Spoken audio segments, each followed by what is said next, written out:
വനിതാ സംവരണ ഭേദഗതി ബില്ലിന് കേന്ദ്ര മന്ത്രിസഭയുടെ അംഗീകാരം. 2023 പാസാക്കിയ നാരി ശക്തി വന്ദൻ അധിനിയം ബില്ലാണ് പാസാക്കുന്നത്. വനിതാ സംവരണ ഭേദഗതി ബില്ലിന് കേന്ദ്ര മന്ത്രിസഭയുടെ അംഗീകാരം. 2021 പാസാക്കിയ നാരി ശക്തി വന്ദൻ അധിനിയം ബില്ല് അതിൽ ഭേദഗതി ചെയ്ത് സംവരണം കൊണ്ടുവന്ന് 2026 ഏപ്രിൽ 16 അത് പാർലമെന്റ് യോഗത്തിൽ സമ്മേളനത്തിൽ അത് അവതരിപ്പിക്കുന്നതാണ്. ഈ ബില്ലിനെയാണ്, അതായത് ഈ ഭേദഗതി ചെയ്യുന്ന ഈ ബില്ലിനെയാണ് ഇപ്പോൾ CPM-ഉം കോൺഗ്രസും ഒരുപോലെ എതിർക്കുന്നത്. എന്തുകൊണ്ട്? പുരോഗമനവാദവും നവോത്ഥാനവും പറയുന്ന ഇവർ എന്തിനാണ് നാരികളുടെ ഈ ഒരു ബില്ലിനെ, അല്ലെങ്കിൽ വനിതകൾക്ക് ഏറെ പ്രാതിനിധ്യവും വരുന്ന ഈ ഒരു ബില്ലിനെ എതിർക്കുന്നത്? ഈ വിഷയമാണ് നമ്മളിന്ന് സംസാരിക്കാൻ പോകുന്നത്. ഈ ബില്ലോടൊപ്പം മറ്റൊരു ബില്ലും പാർലമെന്റിൽ അവതരിപ്പിക്കുന്നുണ്ട്. എന്താണെന്നോ? പാർലമെന്റ് അസംബ്ലി മണ്ഡലങ്ങൾ പുനർനിർണയിക്കുന്ന ഒരു ബില്ലാണ്.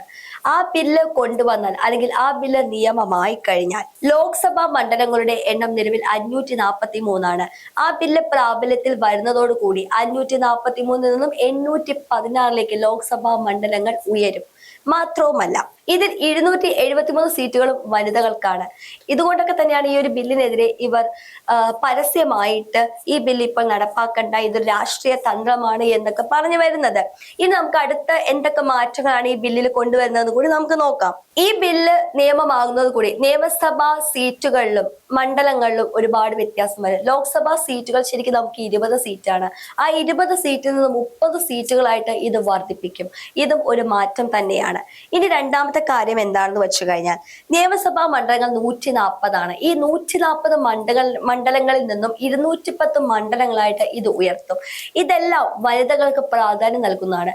കാരണം ഇത്രയും കാലമായിട്ട് ഈ നവോത്ഥാനവും പുരോഗമനവും പറയുന്നവർക്കിടയിൽ ഒരു വനിതാ മുഖ്യമന്ത്രിയെങ്കിലും കേരളത്തിൽ നിന്ന് ഉണ്ടായിട്ടുണ്ടോ? നമ്മുടെ ഇവിടെ മാറി മാറി UDF ഭരിച്ചു, LDF ഭരിച്ചു, തുടർഭരണം നടന്നു. എന്നിട്ടും ഇവിടെ ഒരു കേരളത്തില് വനിതാ മുഖ്യമന്ത്രി എന്നൊരു പദവി ഒരു സ്ത്രീ അലങ്കരിച്ചിട്ടുണ്ടോ?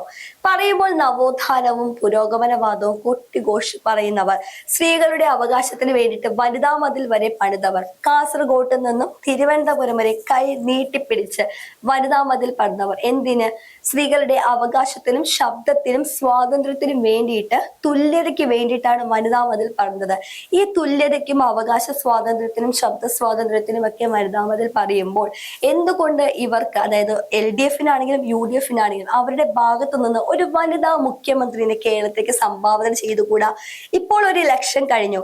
ആ ഇലക്ഷന്റെ റിസൾട്ട് എന്താണെന്ന് പോലും അറിയുന്നതിന് മുമ്പ് UDF-ലെ കലഹം തുടങ്ങി. ഉപമുഖ്യമന്ത്രി സ്ഥാനം ലീഗ് ചോദിച്ചു കഴിഞ്ഞു.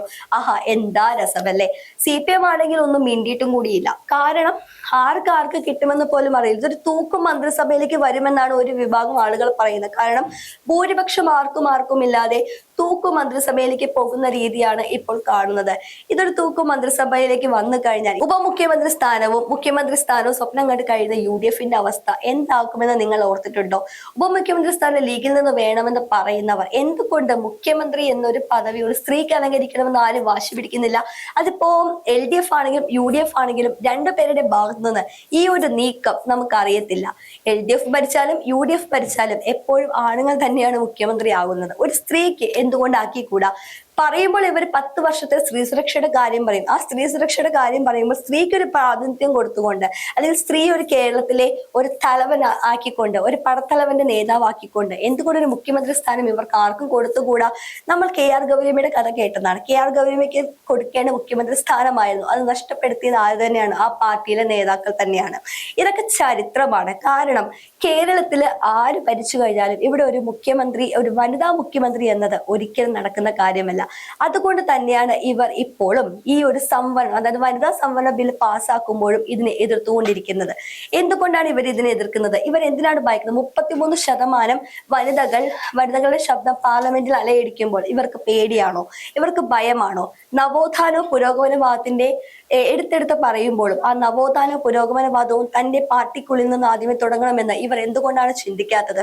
ഇവർ എതിർക്കുന്നത് സ്ത്രീകൾക്ക് മേൽക്കോയ്മ കിട്ടുമെന്ന് വെച്ചിട്ടാണ്. പാർലമെന്റിലും നിയമസഭയിലും സ്ത്രീകൾക്ക് പ്രാതിനിധ്യം ലഭിക്കുമെന്ന് വെച്ചിട്ടാണ്.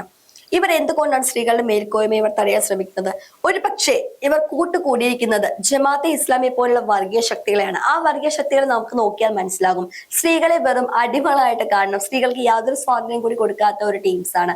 അപ്പോൾ മുല്ലപ്പൂമ്പടി ഏറ്റുകൊടുക്കും കല്ലിലുമുണ്ടാ സൗരഭ്യം എന്ന് പറയുന്നത് പോലെ തന്നെ ചിലപ്പോൾ അവരുടെ കൂട്ടുകൂടിയിട്ട് അല്ലെങ്കിൽ അവരെ പ്രീഡിപ്പിക്കാൻ വേണ്ടിയിട്ട് സ്ത്രീകൾക്ക് യാതൊരു പ്രാബല്യവും അല്ലെങ്കിൽ പ്രാതിനിധ്യവും കൊടുക്കാതിരിക്കാനായിരിക്കാം ചിലപ്പോൾ LDFും UDFും ആരാണോ മുന്നിലെന്ന് പറഞ്ഞ് ഈ ബില്ലിനെ എതിർക്കുന്നത്. എന്ത് തന്നെയാണെങ്കിലും ഇത് കേരളത്തിലെ ജനങ്ങൾ കണ്ടത് തന്നെയാണ്. കാരണം സ്ത്രീകൾക്ക് ഏറെ പ്രാതിനിധ്യം കൊടുക്കുന്ന അല്ലെങ്കിൽ സ്ത്രീകളുടെ ശബ്ദത്തിന് ഏറ്റവും കൂടുതൽ ഊന്നൽ കൊടുക്കുന്ന ഒരു സംവരണ ബില്ല് തന്നെയാണ് കേന്ദ്ര സർക്കാർ 2023 പാസാക്കിയ ബില്ല്. ഒന്നും കൂടി ഭേദഗതി വരുത്തി വനിതാ സംവരണം കൂടി ഏർപ്പെടുത്തിയിട്ട് അത് ഈ ഏപ്രിൽ 16 പാർലമെന്റ് യോഗത്തിൽ അവതരിപ്പിക്കാൻ ശ്രമിക്കുന്നത്. അതോടൊപ്പം തന്നെ മണ്ഡലങ്ങളിലും വലിയ തോതിൽ വ്യത്യാസം വരുന്നുണ്ട്. ആ മണ്ഡലങ്ങളിൽ വ്യത്യാസം വരുമ്പോൾ 273 സീറ്റുകൾ വനിതകൾക്ക് വേണ്ടി മാറ്റി വെച്ചിരിക്കുന്നത് പറയുമ്പോൾ അത് ഏറ്റവും കൂടുതൽ വനിതകളുടെ ശബ്ദം അവിടെ ഉയർന്നു കേൾക്കണം. കാരണം സ്ത്രീകൾക്ക് വേണ്ടി സംസാരിക്കാൻ സ്ത്രീകളെ ഉണ്ടാവുകയുള്ളൂ. അതൊരു സത്യമാണ്. പക്ഷേ ഇന്നേ വരെ സ്ത്രീകൾക്ക് വേണ്ടി ആരാണ് സംസാരിച്ചിരിക്കുന്നത്? അതാണ് നമുക്ക് അറിയാൻ പാടില്ലാത്തത്. കാരണം വനിതകൾക്ക് വേണ്ടിയിട്ട് വനിതകളുടെ ക്ഷേമത്തിനും വനിതകളുടെ അവകാശത്തിനും വേണ്ടി പോരാടുന്നതാണ് CPMന്റെയൊക്കെ ആദ്യത്തെ അതെന്നൊക്കെയാണ് പറയുന്നത്. കാരണം നവോത്ഥാന നായകന്മാരാണെന്നാണ് അവർ സ്വയം വിശേഷിപ്പിക്കുന്നത്. അപ്പോൾ ഈ സ്വയം വിശേഷിപ്പിക്കുന്ന നവോത്ഥാന നായകന്മാർക്ക് പുരോഗമനവാദികളും ചില സമയങ്ങളിൽ ഇവരെല്ലാം ഭയങ്കര സൈലന്റ് ആണ്. ചില സമയങ്ങളോ ഇവരൊക്കെ പൊട്ടിഘോഷിക്കുന്നത് നമുക്ക് കേൾക്കാം. എന്തുകൊണ്ടാണ് ചില സമയത്ത് ഇവർ സൈലന്റും ചില സമയത്ത് ഇവർ പ്രതികരിക്കാത്തതും? ഇതെല്ലാം ശരിക്കും ഒരു നവോത്ഥാന നായകന്മാർ സ്വയം മുദ്രകുത്തി വിശേഷിപ്പിക്കുന്നവർക്ക് ചേർന്ന പരിപാടിയാണോ? നിങ്ങൾ തന്നെ ചിന്തിക്കൂ. ജനങ്ങളാണ് വിധി എഴുതേണ്ടത്. ജനങ്ങൾക്ക്, അതായത് നിങ്ങൾക്ക് കിട്ടേണ്ട പല ആനുകൂല്യങ്ങളും കേന്ദ്ര സർക്കാരിന്റെ പല പദ്ധതികളും ഇവിടെ നടപ്പാക്കുന്നില്ല. ആദ്യമേ തന്നെ പറയട്ടെ, ആക്സിഡന്റ് ക്ലെയിം ഉണ്ടായിരുന്നു. ആ ഒരു ആക്സിഡന്റ് കേന്ദ്ര സർക്കാരിന്റെ പദ്ധതിയാണ്. ആ പദ്ധതി പ്രാബല്യത്തിൽ വന്നിരുന്നു. അത് ഇവിടെ നടപ്പാക്കിയിരുന്നെങ്കിൽ ആക്സിഡന്റ് ആയി 7 ദിവസം നിങ്ങൾക്ക് സൗജന്യ ചികിത്സയാണ്. അതിവിടെ കഴിഞ്ഞ ഏതാനും മാസങ്ങൾക്ക് മുമ്പാണ് നമ്മുടെ ഇവിടുത്തെ ധനകാര്യമന്ത്രി നടപ്പിലാക്കിയത്. എന്തുകൊണ്ടാണെന്നറിയാം? അതും 7 ദിവസം കിട്ടേണ്ട ആനുകൂല്യം നിങ്ങൾക്ക് 5 ദിവസം വെട്ടി ചുരുക്കിയിട്ടാണ് ഇവിടെ നടപ്പാക്കിയത്. ബാക്കി 2 ദിവസത്തെ കണക്കോ? ഇതൊക്കെ തന്നെയാണ് ഇവരുടെ പേരിൽ ഓരോരോ പദ്ധതിയും ഇവരുടെ പേരിലേക്കാക്കി മാറ്റി ഇവരാണ് അത് കൊടുക്കുന്നതെന്ന് നടത്തിക്കാനാണ് ഇവർ ശ്രമിക്കുന്നത്. ഏറ്റവും വലിയ ഉദാഹരണമാണ് തൊഴിലുറപ്പ് പദ്ധതി എന്ന് പറഞ്ഞത്. ആ തൊഴിലുറപ്പ് പദ്ധതി അവിടുത്തെ ആ പണിയെടുക്കുന്ന ആളുകളെ പോലും ഇവർ വഞ്ചിച്ചിരിക്കുന്നത് എങ്ങനെയാണെന്നറിയോ? ഞങ്ങളുടെ പദ്ധതിയാണ്, ഞങ്ങളാണ് നിങ്ങൾക്ക് പണം തരുന്നത്, നിങ്ങൾക്ക് വേതനം നൽകുന്ന ഞങ്ങൾ. പക്ഷേ ഈ ഒരു വേതനത്തിന്റെ ആ തൊഴിലുറപ്പ് പദ്ധതിയുടെ ബില്ല് തന്നെ വന്നു കഴിഞ്ഞപ്പോഴാണ് യഥാർത്ഥത്തിൽ ഇത് കേന്ദ്ര സർക്കാരിന്റെ പദ്ധതിയാണെന്ന് LDFനും UDFനും ഒരേപോലെ പറയേണ്ടി വന്നത്. ഇതുപോലെ എത്ര പദ്ധതികളാണ്. VBG റാംജി ബില്ലിന്റെ കഥയാണ് ഞാൻ കുറച്ചു മുമ്പ് പറഞ്ഞത്. VBG റാംജി ബില്ല് ഒരു ഉദാഹരണമാണ്. ഇതുപോലെ എന്തോരം ബില്ലുകൾ ഇവിടെ കിടക്കുന്നു.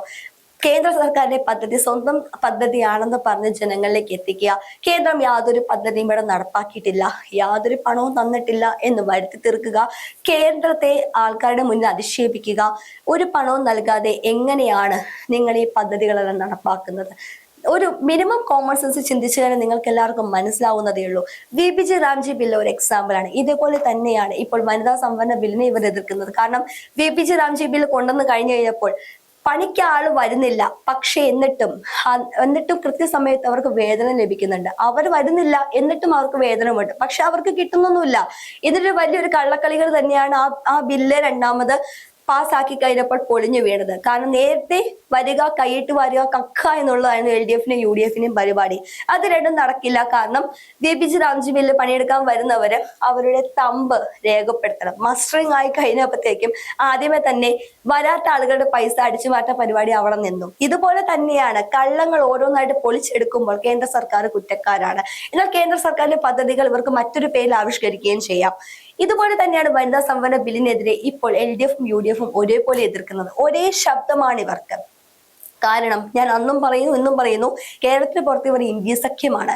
ഇവിടെയാണെങ്കിൽ മാത്രമാണ്, കേരളത്തിനകത്ത് മാത്രമാണ് ഇവർ ഇന്ത്യ പാകിസ്ഥാൻ കളിക്കുന്നത്. കേരളം വിട്ട് പോയി കഴിഞ്ഞാൽ ഇവരെല്ലാം ഇന്ത്യ സഖ്യമാണ്, കോൺഗ്രസിന്റെ ഇന്ത്യ സഖ്യമാണ്. അതിൽ ജമാഅത്ത് ഇസ്ലാമി പെടും, PDP പെടും, സകലമാന വർഗീയ ശക്തികളെ കൂടി CPM ഒരു അംഗം തന്നെയാണ്. അപ്പോൾ ഇവർക്കെല്ലാം കേന്ദ്ര സർക്കാരിനെ എതിർക്കുക എന്നുള്ള ഒറ്റ ലക്ഷ്യം മാത്രമേ ഉള്ളൂ. അതുകൊണ്ട് തന്നെയാണ് വനിതാ സംവരണ ബില്ല് ഇപ്പോൾ കൊണ്ടുവന്നപ്പോഴും സ്ത്രീകൾക്ക് പ്രാധാന്യം ലഭിക്കുന്ന ഈ ഒരു ബില്ലിനെ എതിർക്കണമെങ്കിൽ ഇവർ ഇവരുടെയൊക്കെ മനസ്സിൽ സ്ത്രീകളോടുള്ള അസഹിഷ്ണുത എത്രത്തോളം ഉണ്ടാവും. ഇവരുടെ ഒപ്പം തന്നെ സ്ത്രീകളുടെ ശബ്ദം ഉയർന്നു വരുന്നതിൽ ഇവരെന്തിനാണ് പേടിക്കുന്നത്? നിങ്ങളാണ് ചോദ്യം ചോദിക്കുന്നത്. ജനങ്ങളാണ് ചോദ്യം ചോദിക്കേണ്ടത്. ജനങ്ങളാണ് തിരിച്ചറിയേണ്ടത് ഇവരുടെയൊക്കെ ഇരട്ടത്താപ്പ് എന്താണെന്നുള്ളത്.